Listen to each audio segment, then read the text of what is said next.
Hey, Taco here. Come with me on my first snow flight. I've flown in cold before. I've flown in the winter before, but I've never flown in snow. And it was kind of gusty. You could see the windsock there on the side. And it was a little bit gusty. I almost didn't fly at all. I came to the airfield, and I mean, it was going from nothing to like almost 10 miles an hour. And I was like, nope, I'm not going to do this. And then my friends were like, just wait, give it half an hour or so. Let us get out there and we'll check it out. And they helped a lot. So I kept trying to lay the wing out, and it did not want to behave. It kept wanting to roll up on me in the wind, and they're like, hey, go put your stuff on. We'll watch your wing. So they were a big help in making sure that everything was good to go. So I got to do a reverse. This is my third reverse like ever, and it just felt so good. I like reverses. Okay. And then what you hear as soon as I turn around, the guy in the red pants is screaming, go, go, go. I thought he said no, no, no. So I just kind of stopped, and I was about to let the wing down. And he waved me on like, go, go, go. I'm like, oh, okay, go, not no.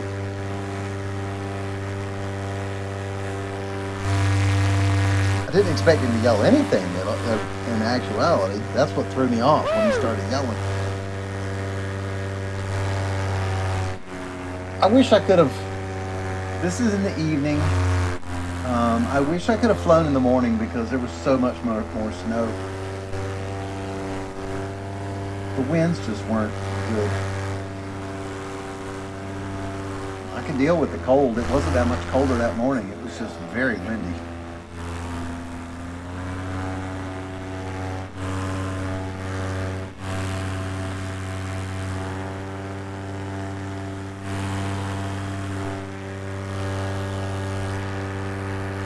There we go. I finally put my ski goggles down.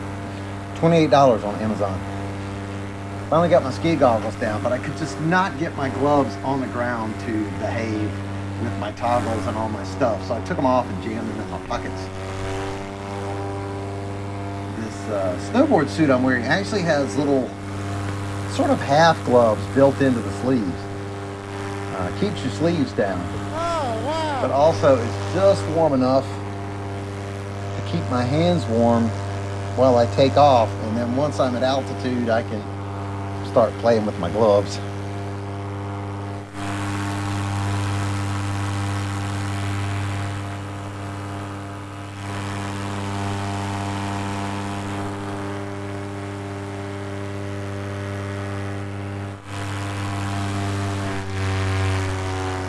Probably 1 degree Celsius for those of you that don't use freedom units.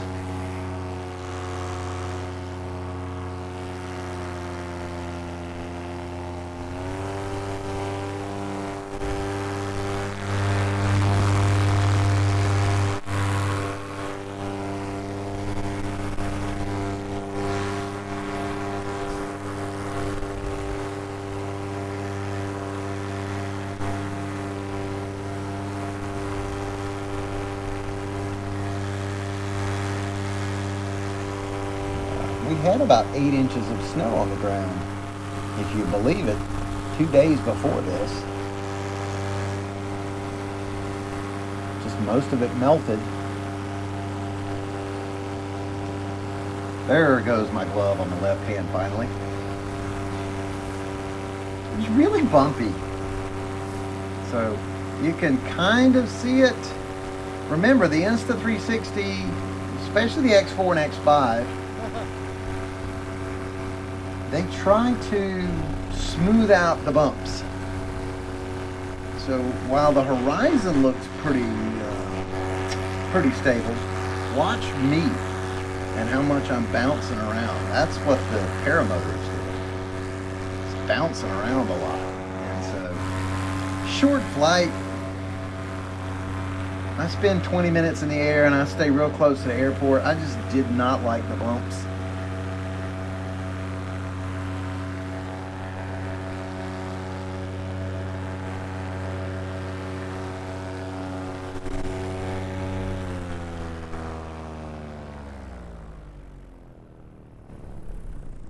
So I just stayed right around the airport. I didn't intend to stay up very long. It was so bumpy and so cold. I was like, yeah, I'm not going to go very far.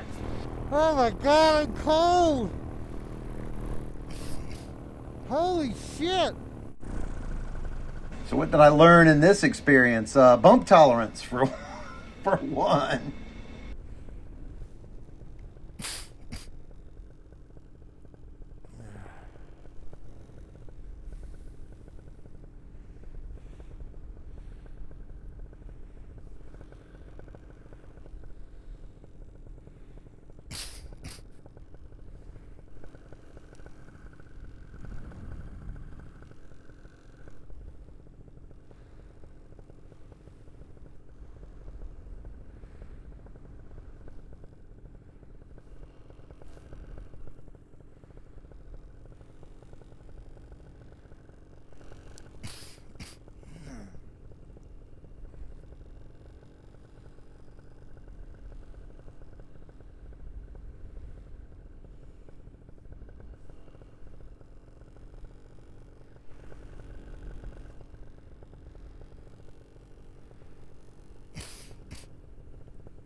Jake, where you at?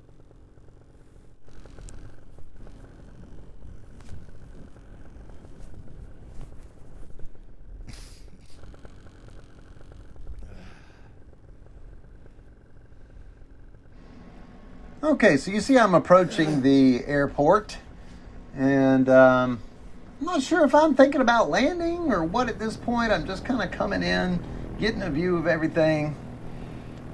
Jake had landed, I think, at this point. We'll find out up here in a minute. We got lucky. I mean, we got really lucky today because not only was the taxiway completely snow-free and just about dry, but because of the cold, there was still ice on the runway where the white is. So you see, wherever there's white paint, there's still ice on the runway. And so the general aviation crowd stayed home. So not only did we have the whole airport to ourselves, but we had the taxiway, which was dry. So we could both lay out on the actual taxiway, not have to get our gliders wet, not have to get them full of snow. They don't want to inflate very well and come up overhead when they're soaking wet. So we had plenty of pavement to lay out on and take off of.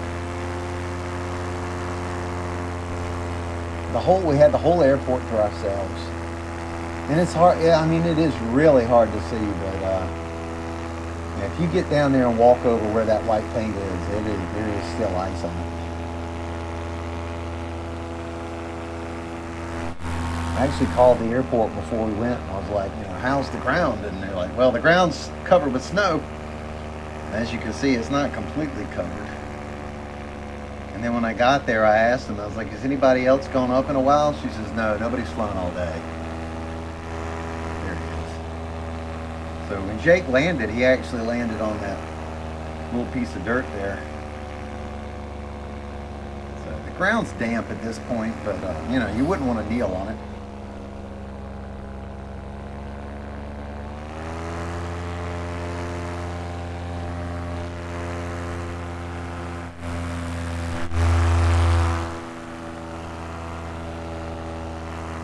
At this point, I'm just getting a look at my windsock, which you can hardly see on the video. It was actually tough to see against that white background, but the wind is coming almost straight down the taxiway.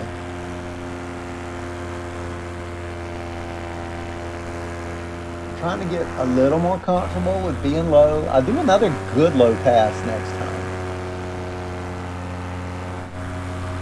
Not too low, still above the trees, but lower than I usually am comfortable with.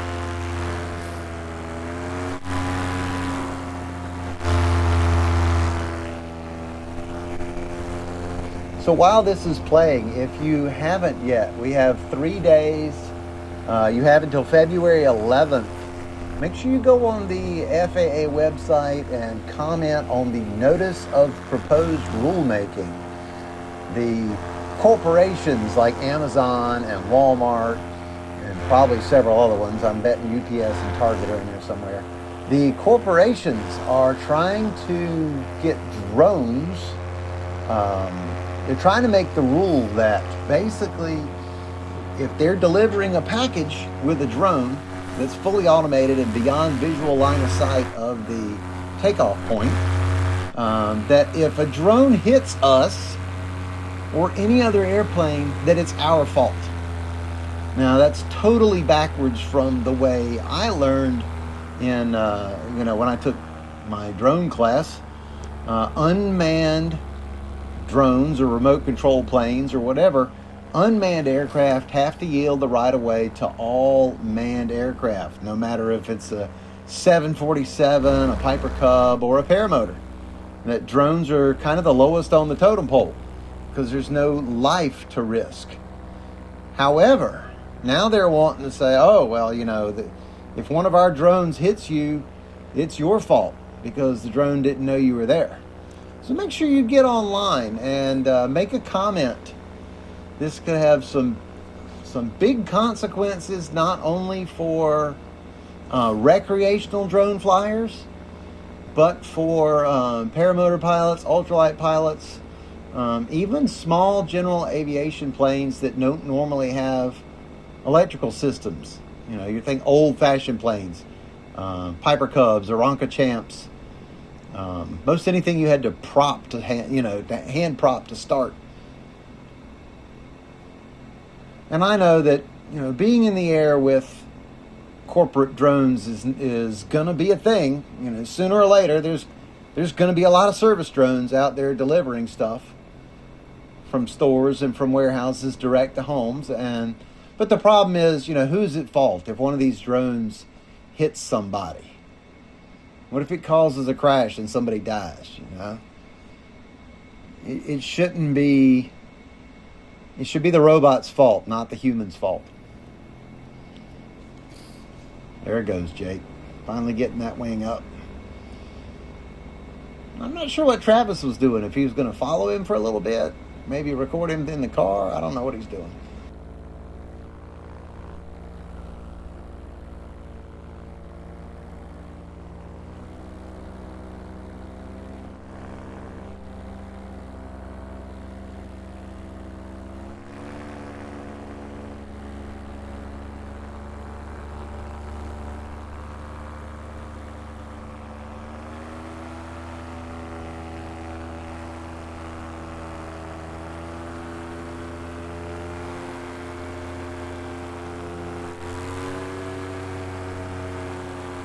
Back to the drones, though. Of course, in the rulemaking, or in the proposed rules, they talk about that the drone would not be at fault, or excuse me, the drone would be at fault if the other pilot was not broadcasting their position. So the drone basically is going to have to listen out or use some kind of computer technology or radar technology to listen out for other aircraft. Still puts the responsibility on the small aircraft pilot to have some kind of thing on board to broadcast their position that a drone could read, such as an ADS-B or an automatic, sort of like an automatic transponder thing. I don't know what ADS-B stands for, but it's a transponder basically. However, here's the problem. Most ADS-B output computers, they cost between $3,000 and $4,000. So, how many ultralight pilots really are going to buy something like that? Not many.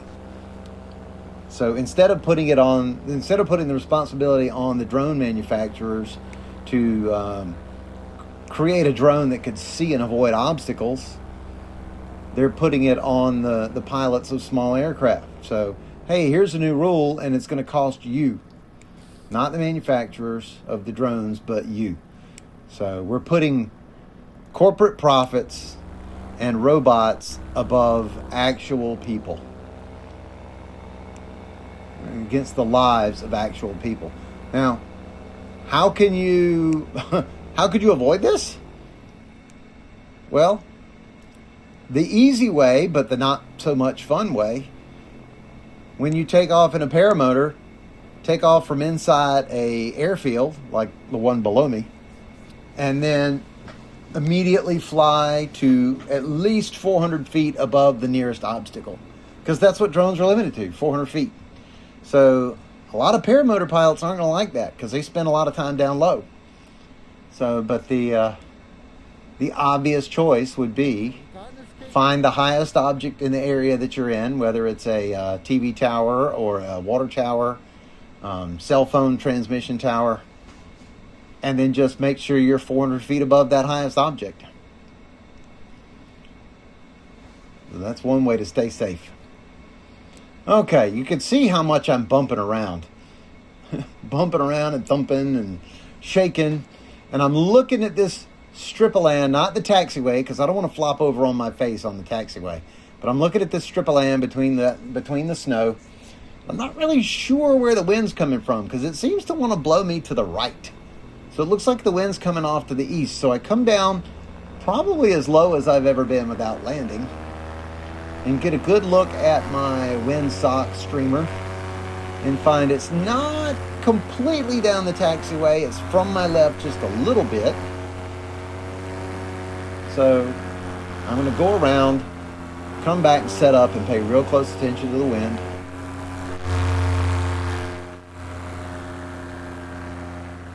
I've never really done a go around before. Usually when I get this low, I've committed to landing. So I've never really done a go around before. This one felt good, and that's always an option.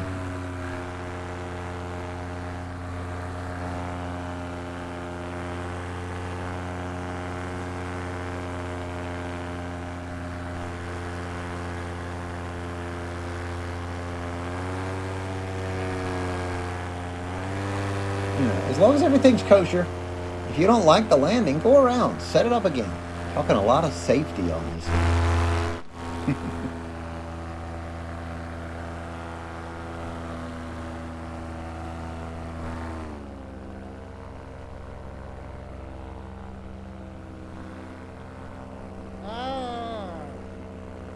I'm not sure who that is. They pull up to the gas pump, then they turn around and go the other way. It's not Travis. I'm not sure who was out there.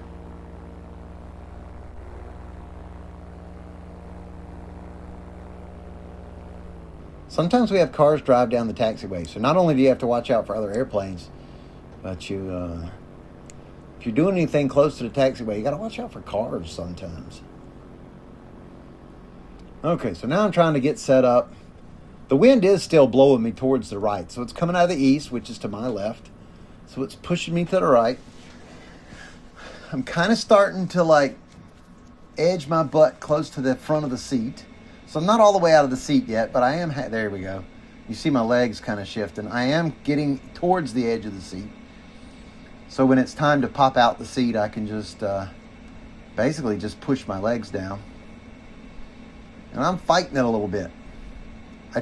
I definitely want to land in that, you see that gust of wind almost made me stay still.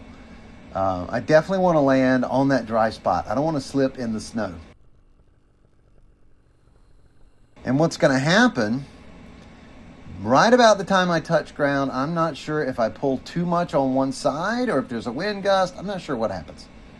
But you'll see me all of a sudden swoop to the left, and I have to correct using my right brake. So here I go, almost. I start to pull, and too much to the left. And I wound up doing kind of this cool snow foot drag for about 5 feet. And then when it's all over, the glider collapses on the taxiway. Now, I know that looks slick. That was not intentional. But it looked pretty slick. So I'll see you next time. I'm going to go fly here in just a minute. Don't go splat.